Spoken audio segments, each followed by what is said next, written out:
અરે રાજા ભટિયાર, આજ વેરીમાંથી વિવાયો થયા છે, તો ચાલે આજ સાથે બેસી અને ભોજન મીઠા કરી. અરે હા રાજા અજમલ, આજે તમારા પોકરણના રાજની માલિપા આજે તમારા સોનાની થાળીમાં 32 ભાતના ભોજન રાજા વઢિયાર કરશે રાજવી. પણ જમવાની વાત તો એક બાજુ રહી રાજવી, પણ પહેલા તો મને એ જણાવો કે આજે દીકરી વરાવતા આજે તમારી આંખે આંસુની ધાર સુકાતી નથી, આનું કારણ શું છે રાજવી? અરે હા રાજા ભટિયાર, આ દીકરી વડાવતા આજ મારી આંખમાં આંસુ. એ સંતાનની અંદર મારે 3 માત્ર દીકરીઓ છે, પુત્ર મારે એક પણ નથી. માટે એ વાતને દુઃખના લીધે આજ મારી આંખમાંથી આંસુડાની ધાર વહી રહી છે રાજા ભટિયાર. હાલે ખામોશ છે પાપી અજમલ. જો આ વાતની જાણ મને પેલા હોત ને રાજવી કે આજ સંતાનની માલિપા તમારે એક પણ દીકરો નથી, તો પાપી પેટે વાંજ્યા છો, તો સગન છે માં ભવાનીના મારા પુત્ર પ્રતાપની જાન આજે તમારા પોકરગને પાદર લઈને ના આવ્યો હોત રાજવી. માટે તમને પણ હજી આ વાતની ખબર નહીં હોય રાજન કે બ્રહ્મા વિષ્ણુ મહેશ માં ગુરુદેવીની કૃપા છે રાજન. બ્રહ્મા વિષ્ણુ મહેશ માં ગુરુદેવીની કૃપા છે રાજવી. તમને પણ હજી ખબર નહીં હોય કે રાજા વઢિયારને પણ કેવા આકરા નિયમો હોય છે. મારે આજ હું કહું, આજ તમે કાને ખોલીને સાંભળી લેજો રાજવી. ये यहाँ जे बढ़ियार कहूँ ने अजमल साहबरो रे,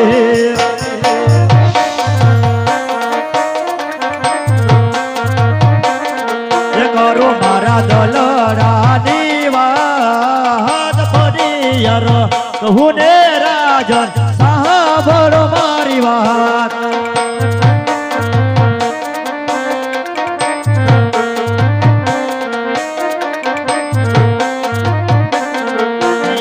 જે વાજીયા નાગરનો રાજવી જમતા નથી,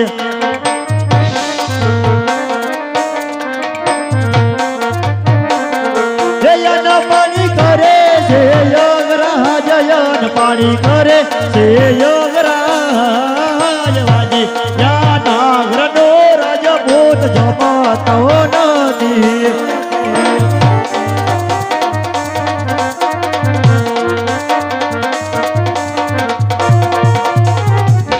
यहाँ जे सोना रे चांदी ना अजमल तारे पारोड़िया जो ले,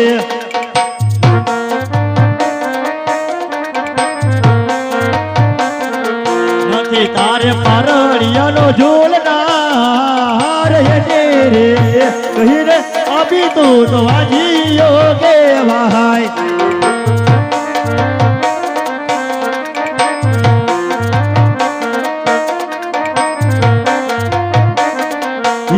જે સુવારે લખનો રે અજમલ તારે ઘોડી લહાબાઈ દો,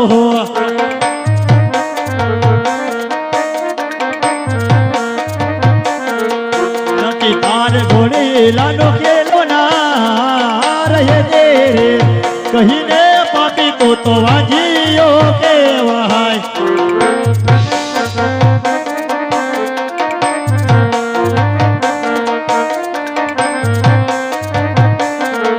હરે આવા પોકરણ ગઢના આદર વઢિયાર ભૂલો રે પડ્યો,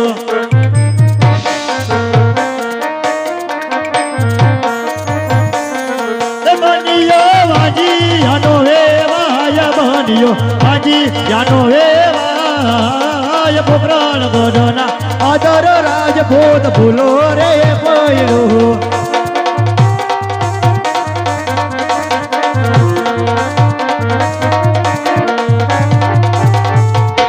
આજે આવા દીકરીઓ દીધે રે વેર મારા નયને વળે,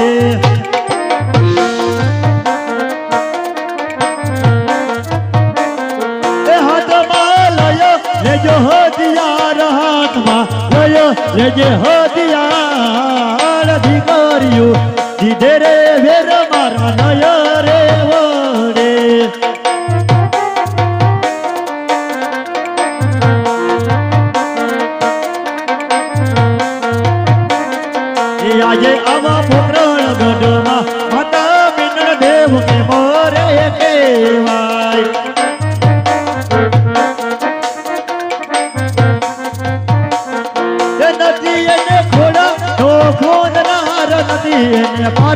જાનો જોલનાર પોકરણ ગઢમાં માતા મિલન દેવ કે મોરે તે કહેવાય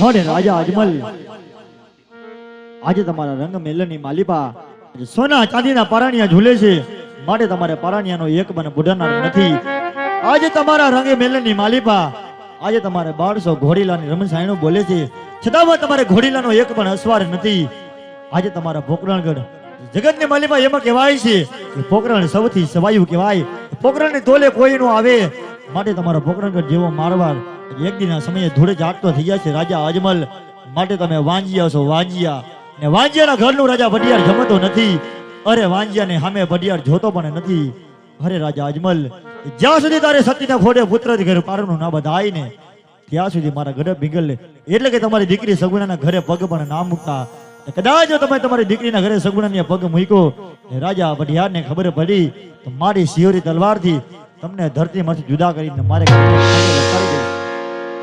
પણ સાંભળો રાજા ભટિયાર, હું પણ એક રાજપૂતનું સંતાન છું અને ક્ષત્રિયનું સંતાન છું. જ્યાં સુધી આજ મારા ઘરે આજ પુત્રનો અવતાર ન થાય ત્યાં સુધી તમારા પિંગલગઢના ઝાડવા મારા જોવા પણ મારા માટે પાપ. ઓય ખવસ છે પાપી અજમલ, જો આજે તમે એમ જાણતા હોય ને રાજવી કે આજે તમે દીકરી સગુણા રાજા ભડિયારને ત્યાં વરાવી એટલે રાજા ભડિયાર તમારા જૂના વેરને ભૂલી જશે.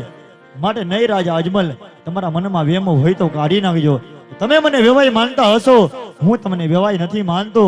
માટે હજી પણ મારી કાન ખોલીને એક વાત કાન ખોલીને સાંભળી લો રાજા અજમલ કે તમે દીકરી સગુણા મારે ત્યાં વરાવી એટલે એવું ન માનતા કે રાજા ભડિયાર મારા વેરને ભૂલી જશે. અત્યારે તો મારા દીકરાની જાન રણમાં ભોગી છે કે માટે હું જાઉં છું.